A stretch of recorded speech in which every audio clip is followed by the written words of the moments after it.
आने जाने का फैसिलिटीज़ काफ़ी अच्छी है, तो इतना भी कुछ बहुत बुरा तो नहीं कह सकती मैं, बट कुछ प्रॉब्लम जैसे सड़क है वो तो प्रॉब्लम हमेशा ही रहेगी। है पानी इतना गंदा स्मेल करता है, ऐसा लगता है कि नाले का पानी ही आ रहा है वापस घर के अंदर, ये चीज़ है वहाँ पर। कार्य हो सकता है वो अपने लिए कुछ कर रहे हो तो हो सकता है, लेकिन जनता के लिए नहीं दिखता।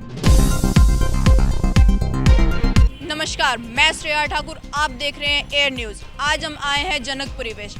आज हम बात करने जाएंगे यहाँ के आम जनता से, जो कि दैनिक जीवन में अपनी कठिनाइयों का सामना कर रहे हैं और साथ ही साथ आने वाले चुनाव में वो किस पार्टी को सत्ता में देखना चाहिए। चलिए बात करते हैं। मैं आपका नाम जान सकती हूँ? रिद्धि। आप कहाँ की रहने वाली हैं? मैं द्वारका की। आप वहाँ पे कितने वर्षों से रह रही हैं? 17।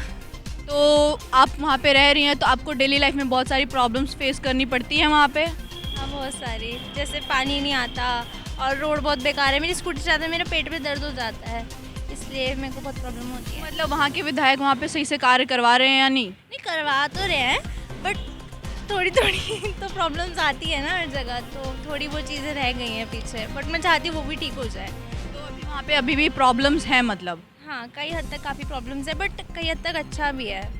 जैसे एजुकेशन अच्छी है हमारे वहाँ पे, और आने जाने का फैसिलिटीज़ काफ़ी अच्छी है, तो इतना भी कुछ बहुत बुरा तो नहीं कह सकती मैं, बट कुछ प्रॉब्लम जैसे सड़क है वो तो प्रॉब्लम हमेशा ही रहेगी। सड़कें। तो आप आने वाले चुनाव में किसका समर्थन करना चाहेंगे? जो सड़कें बनवा दे और पानी ले आए बस। जो सड़कें बनवा दे और पानी ले आए, लेकिन फिर भी आपके दिमाग में कोई तो होगा जिसको आप चाहेंगे कि वो आने वाले सरकार उनकी हो। आम आदमी पार्टी भी और बीजेपी दोनों ही। मतलब अभी आपको कन्फ्यूज़न है आम आदमी पार्टी और बीजेपी के बीच में। आपका नाम जान सकती हूँ? जी, रक्षिता कपूर। आप कहाँ की रहने वाली हैं? मैं उत्तम नगर ईस्ट। जी, तो मैं कुछ प्रश्न आपसे जानना चाहती हूँ कि वहाँ के जो विधायक हैं वो वहाँ पे सही से कार्य करवा रहे हैं या नहीं? एक्चुअली बाकी मुझे विधायक का तो पता नहीं, बट वहाँ पर पानी बिल्कुल नहीं आता है, मतलब अच्छे से नहीं आता, बहुत गंदी स्मेल आती है। आरओ के अंदर भी मतलब आरओ का जो पानी आता है उसमें भी बहुत ज़्यादा स्मेल आती है, पीने लायक नहीं है, नहाने लायक नहीं है, बहुत काला पानी आता है। और ट्रैफिक्स वगैरह बहुत रहते हैं सड़क पे, मेट्रो से भी इतनी भीड़ रहती है, और बस से जहाँ देख लो बस, वन वे रोड है हर जगह, तो बहुत ज़्यादा प्रॉब्लम रहती है आने जाने में। और मोहल्ला क्लिनिक जैसे सुनने में आया है कि जो सरकार है उन्होंने मोहल्ला क्लिनिक का कराया है, तो वहाँ पे कोई सुविधा है मोहल्ला क्लिनिक की? बिल्कुल भी नहीं है, बिल्कुल क्लीन नहीं है बिल्कुल भी, और इनफैक्ट गर्ल्स भी सेफ़ नहीं है वहाँ पर। वो एरिया ऐसा है कि गर्ल्स भी सेफ़ नहीं है, और मतलब लड़कियों को छेड़ा भी जाता है, एनीथिंग, मतलब बहुत गंदी चीज़ें हैं वहाँ पर। किसी से बात करने से इंसान पहले 100 बार सोचना पड़ता है कि मतलब बात करे ना करे, ऐसे लोग हैं वहाँ के। उत्तम नगर ईस्ट में शिक्षा का स्तर क्या है, मैं जान सकती हूँ? आई थिंक बहुत बेकार है, बहुत ही ज़्यादा। स्कूल्स अच्छे नहीं हैं, आई थिंक हर जगह देख लो विद्यापीठ या PSW वाले यही हैं, बाकी इन्हीं के बच्चे दिखते हैं। किसी स्कूल्स के अच्छे बच्चे मैंने आज तक नहीं देखे हैं। तो मतलब सरकारी स्कूल अच्छे नहीं है, मतलब वहाँ पे अच्छी शिक्षा नहीं दी जा रही? शायद नहीं दी जा रही मेरे अकॉर्डिंग। और सड़कों का क्या मानना है आपका? सड़कें कैसी हैं? सड़कें टूटी पड़ी हैं, कहीं नाला है कहीं कुछ है, पानी इतना गंदा स्मेल करता है, ऐसा लगता है कि नाले का पानी ही आ रहा है वापस घर के अंदर, ये चीज़ है वहाँ पर। तो मतलब वहाँ पे सीवर की प्रॉब्लम आ रही है? बहुत बहुत ही ज़्यादा वहाँ पर, मतलब नहाने का पानी भी नहीं है, इनफैक्ट इन्फेक्शंस रैशेस हो चुके हैं, ये सब चीज़ें हैं वहाँ पर। और कूड़े वगैरह का साफ सफाई होता है? बिल्कुल नहीं, बिल्कुल भी नहीं। MCD की गाड़ियाँ नहीं आती? आती हैं तो कह नहीं सकते, बट कूड़ा उठाया नहीं जाता है, वही हर जगह जो जो खाता है वहीं गंद फेंका रहता है, और कूड़े, और इतने स्मेल आती है, इतनी स्मेल्स आती है। बट हम जब सुबह जाते हैं तो कुछ लोग क्लीन, वो दिखाने के लिए बस क्लीन करते हैं, बाकी तो कोई क्लीनिंग नहीं है वहाँ पर। मतलब साफ सफाई वाले नहीं आते हैं रोड साफ करने? मैंने तो नहीं देखे हैं। आपने नहीं? नहीं, मैंने नहीं देखे हैं। और कुछ आप कहना चाहेंगी वहाँ का हेल्थ वगैरह के बारे में कि कैसा है? बस हेल्थ इश्यूज़ यही है कि वहाँ पे पानी का सबसे मेन, क्योंकि इंसान की बेसिक नीड वाटर है, और अगर पानी आरओ में से भी अगर पीने लायक नहीं आ रहा है, ऐसा पानी आता है कि इंसान मुंह में डाले ना तो वॉमिट कर दे, वो चीज़ है वहाँ पर। तो नहाने का पानी तो छोड़ो, पीने का आरओ का पानी भी सही नहीं आता है। तो हमारे जो लैंडलॉर्ड हैं वो बहुत ज़्यादा अच्छे हैं कि बार बार ठीक करवाते हैं, वो बार बार ठीक करवाते हैं, पर फिर भी वैसा ही पानी आता है। इंसान भी कितनी बार ठीक कराएगा, हमें आदत हो गई है पानी पीने की, ऐसा कड़वा। तो आने वाले चुनाव में इन सब चीज़ों को ध्यान में रखते हुए आप किसको वोट देना चाहेंगी? जो पानी ठीक करवा दे, स्पेशली मेनली पानी, वहाँ का ट्रैफिक, लड़कियों का, हमारा जो उत्तम नगर का एरिया है वो सेफ़ हो जाए, जैसे लड़कियों को रहने में प्रॉब्लम ना हो, बिकॉज मैं वहाँ पर पीजी में रहती हूँ, बट मैंने वहाँ से छोड़ने की सोची है। ये तो एरिया है वहाँ का, तो मैं चाहती हूँ कि वो थोड़ा सा डेवलप हो और अच्छा हो थोड़ा सा, और जो अच्छा कराएगा मैं बिल्कुल उसको ही वोट दूँगी। तो आप चाहती हैं कि जो काम करे उनको वोट देना, तो फिर भी कोई माइंड में है कोई सरकार जिसको आप समर्थन करना चाहेंगे, आपको लगता है कि वो सरकार काम कर रही है? आई थिंक यहाँ पे केजरीवाल है, उन्हीं को आप केजरीवाल के कार्य से संतुष्ट हैं? संतुष्ट हूँ। मतलब जितना बाकी का एरिया है दिल्ली में, काफ़ी चीज़ें बहुत ज़्यादा अच्छी हैं, बट कुछ चीज़ें बहुत ज़्यादा बेकार हैं। तो मैं चाहती हूँ कि जैसे बाकी चीज़ें बहुत ज़्यादा अच्छी हुई हैं, इंडिया गेट वगैरह साइड के, मंडी हाउस, ऐसे मतलब कुछ एरियाज़ हैं जो बहुत अच्छे हैं, बट वो घूमने के पर्पज़ से ही अच्छे नहीं। कुछ चीज़ें जो बेकार हैं, मैं चाहती हूँ उनसे कि वो अच्छा करें।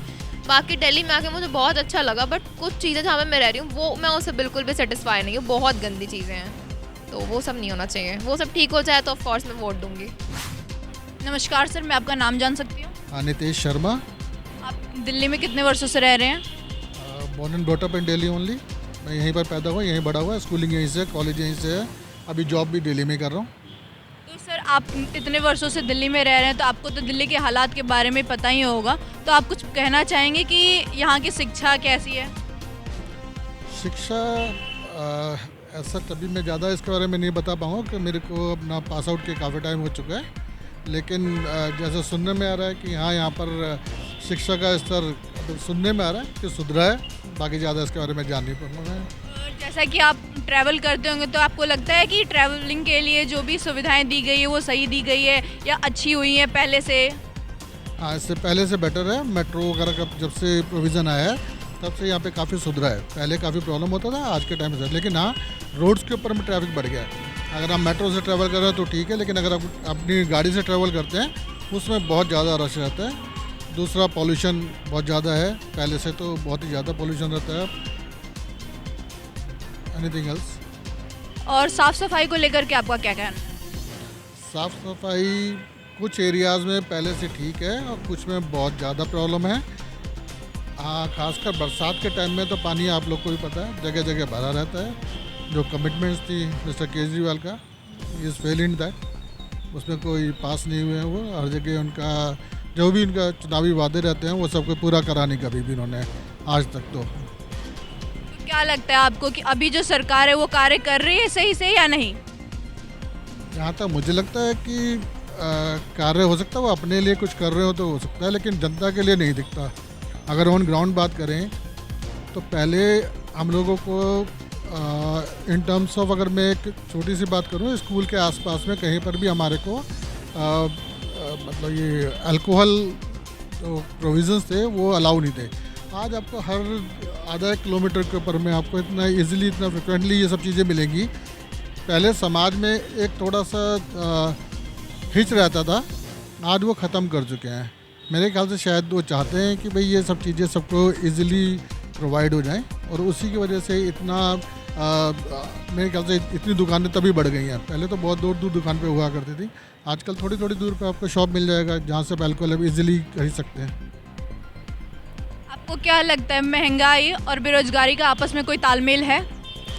महंगाई और बेरोजगारी का तालमेल इन बातों से ज़्यादा है कि यहाँ पर हमारे पास में जो लोग, हमारी जो सोर्सेज और रिसोर्सेज हैं उनको हम किनके साथ शेयर कर रहे हैं। अगर हमारे पास में हम अपने 10 लोगों के लिए बात करें तो उनके लिए आपको रोज़गार भी मिल जाएगा और उसके साथ सोर्सेज वगैरह सब मिल जाएगा। लेकिन अगर हम बात करें कि बाहर से बुला के लोगों को यहाँ पे इकट्ठा कर लें, लाइक अभी जैसे रोहिंग्यास को और बांग्लादेशी लोगों को यहाँ पर बुला के रखा गया है, तो उसके बाद में आप एक्सपेक्ट नहीं कर सकते कि वो इस सारे सोर्सेज और रिसोर्सेज सबके बराबर इक्वली डिस्ट्रीब्यूट है। जो मेरी रिक्वायरमेंट वो पूरी नहीं हो पाती उसमें।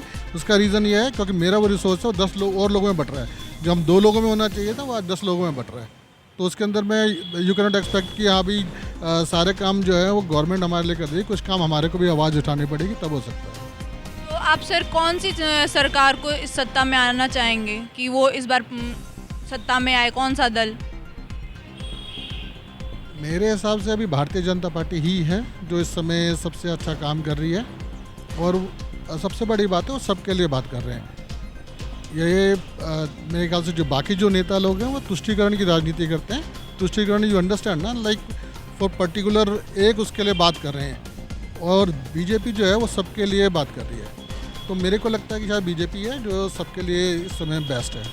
तो ये थी आज आम जनता से बातें हमारी, जिसमें आम जनता बताती है कि उन्हें पानी को लेकर के कठिनाइयों का सामना करना पड़ रहा है, साथ ही साथ परिवहन को लेके भी उन्हें कठिनाइयों का सामना करना पड़ रहा है। कुछ का कहना है कि शिक्षा का स्तर अभी भी गिरा हुआ है, लेकिन कुछ लोगों का मानना है कि पहले के मुकाबले अभी भी शिक्षा का स्तर बढ़ रहा है। तो ये थी आज हमारी बातें। ऐसी ही वीडियोस के लिए जुड़े रहें हमारे चैनल एयर न्यूज़ पे। मैं श्रेया ठाकुर, धन्यवाद।